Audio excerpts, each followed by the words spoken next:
Hello everyone, welcome to resolving India. दोस्तों, आज हम डिस्कस करने जा रहे हैं एक इन्वायरमेंटल और स्पीसीज कंजर्वेशन के पॉइंट ऑफ व्यू से काफ़ी इंपॉर्टेंट टॉपिक को, जो कि आपके एग्जामिनेशन के पॉइंट ऑफ व्यू से भी काफ़ी ज़्यादा इंपॉर्टेंट है और उसी के साथ साथ जनरल अवेयरनेस, एक कंसर्न्ड सिटीजन होने के नाते से भी आपको इस टॉपिक का, इस इशू के बारे में पता होना चाहिए। अभी देखिए अभी से करीब करीब 10-15 साल पहले, सॉरी 10-11 साल पहले नमामि गंगे मिशन स्टार्ट किया गया था गंगा नदी को क्लीन करने के लिए, गंगा रिवर को क्लीन करने के लिए। उस प्रोजेक्ट के तहत एक इसको हम सक्सेस भी मान के चल सकते हैं, क्योंकि उसी प्रोजेक्ट के लिए, हालांकि ये ऑब्जेक्टिव नहीं था उस प्रोजेक्ट का, नमामि गंगे परियोजना का ये ऑब्जेक्टिव नहीं था, लेकिन बाई प्रोडक्ट के तौर पे ये निकल कर सामने आया है कि जो रेड क्राउन टर्टल्स थे, काफ़ी इंडेंजर्ड स्पीसीज के कैटेगरी में माना जाता है इसको, भारत में काफ़ी ज़्यादा कम हो गए थे, क्योंकि उसकी साफ सफाई पे इतना ख्याल रखा गया है, सीवेज ट्रीटमेंट प्लान बनाया गया है, एसटीपी जिसको कि बोलते हैं। तो इसकी वजह से क्या हो रहा है कि जैसे जैसे गंदगी कम हो रही है गंगा रिवर में, उस तरीके उसी वैसे वैसे ही ये टर्टल्स की वापसी हो रही है। टर्टल्स पहले भी आते थे। अब टर्टल का क्या होता है, नदियाँ एक दूसरे के साथ कनेक्टेड होती हैं। अब जब नदियाँ एक दूसरे के साथ कनेक्टेड होती है तो उसके अंदर का जो वाटर एनिमल है, जो मराइन, वहाँ का जो इकोसिस्टम है, तो जो स्पीसीज है वो भी ट्रैवल करके एक नदी से दूसरी नदी में चली जाती है। जैसे कि रेड ऑलिव ऑलिव टर्टल का नाम आपने सुना होगा। तो ये टर्टल्स आती तो ज़रूर थी, लेकिन होता क्या था, सर्वाइव नहीं कर पाते थे इस बहुत ही ज़्यादा टॉक्सिक जो इकोसिस्टम हुआ करता था गंगा रिवर का। जस्ट बिकॉज़ ऑफ कि वहाँ पे बहुत सारी गंदगी हुआ करती थी और उसमें वो सर्वाइव नहीं कर पाते थे। लेकिन इस प्रोजेक्ट के तहत यहाँ पे ये सभी के सभी सर्वाइव करने लग गए हैं। तो ये टर्टल्स वापस आ गई हैं। 30 साल के बाद ऐसा हुआ है कि इन टर्टल्स की वापसी हुई है। 20 अलग-अलग इंडेंजर्ड कैटेगरी के जो स्पीसीज़ हैं, टर्टल की जो स्पीसीज़ हैं, वो वापस आई हैं गंगा रिवर में आफ्टर 30 इयर्स। तो एक मैसिव अचीवमेंट के तौर पे देखा जा रहा है नमामि गंगे प्रोजेक्ट को। इसके बारे में थोड़ा बहुत जान लेते हैं हम। रेड क्राउन्ड टर्टल्स के बारे में, रूफ्ड टर्टल्स इसको बोलते हैं। देखिए, जैसे कि आप लोगों को इमेज में देखने को मिल रहा होगा कि इसके जो सर का जो अगला हिस्सा होता है वो रेड कलर का दिखता है हमें, इसलिए हम इसको रेड क्राउन्ड रूफ्ड टर्टल के नाम से जानते हैं। सबसे पहले हम इसके कॉन्टेक्स्ट को समझते हैं। तो कॉन्टेक्स्ट क्या है? तो कॉन्टेक्स्ट ये है कि आफ्टर 30 इयर्स 20 अलग अलग क्रिटिकली इंडेंजर्ड टर्टल्स जो हैं वो रीइंट्रोड्यूस हुए हैं गंगा रिवर में under the Namami Gange mission, marking अ की step in aquatic biodiversity conservation. तो इसके तहत में इसको इंट्रोड्यूस किया गया था, जिस तरीके से चीता रीइंट्रोडक्शन प्लान आपने सुना होगा, प्रोजेक्ट सुना होगा, उसी तरीके से इसको भी इंट्रोड्यूस किया गया है और ये सर्वाइव भी कर पा रही है। स्पेसिस क्या है? इस स्पेसिस के बारे में थोड़ा बहुत जानते हैं। साइंटिफिक नेम है जो कि इतना ज़्यादा इंपॉर्टेंट नहीं है, तो इसको हम इग्नोर करेंगे। कहाँ-कहाँ पाई जाती है? अगर मैं नेटिव रेंजेस की बात करूँ तो इंडिया, नेपाल एंड बांग्लादेश। तो गंगा रिवर से जितनी भी मिलती-जुलती नदियाँ हैं, जो सहायक नदी हैं और जो मेन स्ट्रीम है गंगा की, आपको पता होना चाहिए कि गंगोत्री से निकलती है गंगा और बे ऑफ बंगाल में जाके मिल जाती है। इस बीच बहुत सी ऐसी नदियां हैं जो कि इसमें मिलती हैं। अब ये उत्तराखंड से निकलती है, उत्तर प्रदेश, बिहार, थोड़ा सा एरिया झारखंड, साहेबगंज का इलाका को टच करते हुए फिर ये बंगाल में चली जाती है, फिर ये बांग्लादेश में चली जाती है, फिर वहां से फिर बंगाल की खाड़ी में इंटर कर जाती है। इसका प्रोटेक्शन स्टेटस क्या था? क्रिटिकली इंडेंजर्ड की कैटेगरी में हमने इसको रखा था। साइट्स की अगर मैं बात करूँ तो अपेंडिक्स 1 में रखा गया था, जो कि प्रोहिबिटेड, सुरक्षित होता है।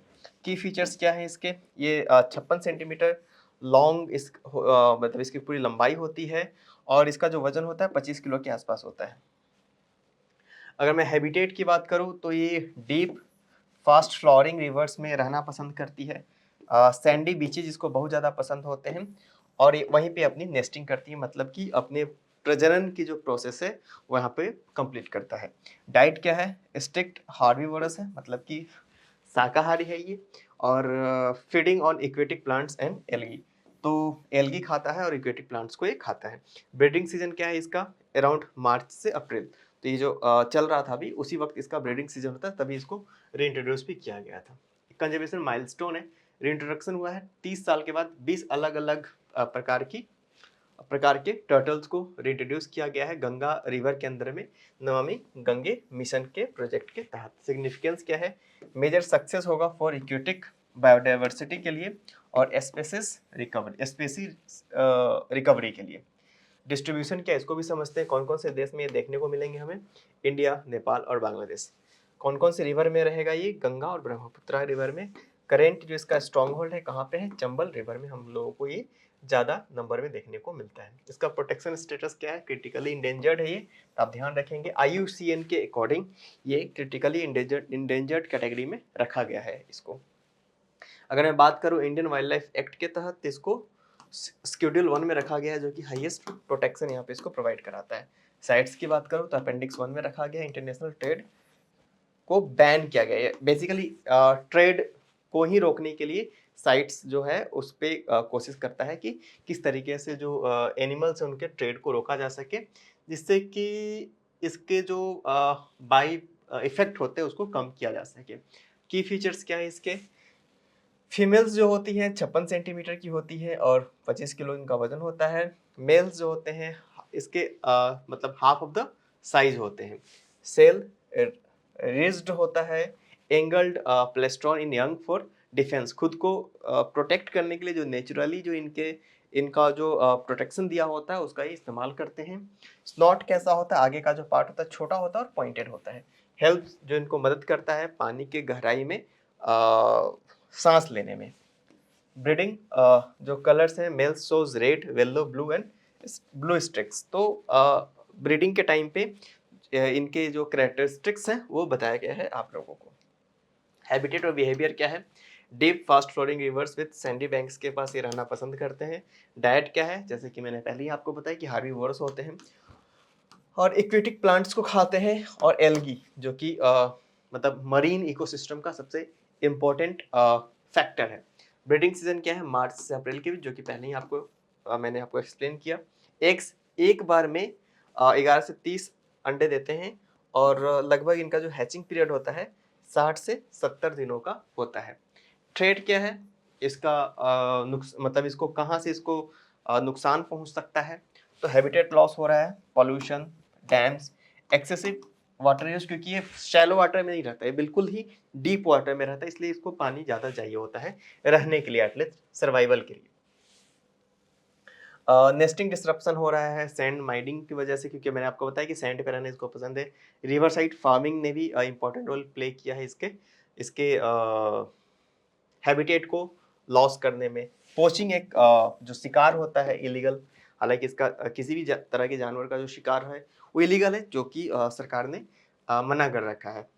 For meat and ornamental sales के लिए इनका क्या किया जाता है, इनका इस्तेमाल किया जाता है, स्मगलिंग किया जाता है।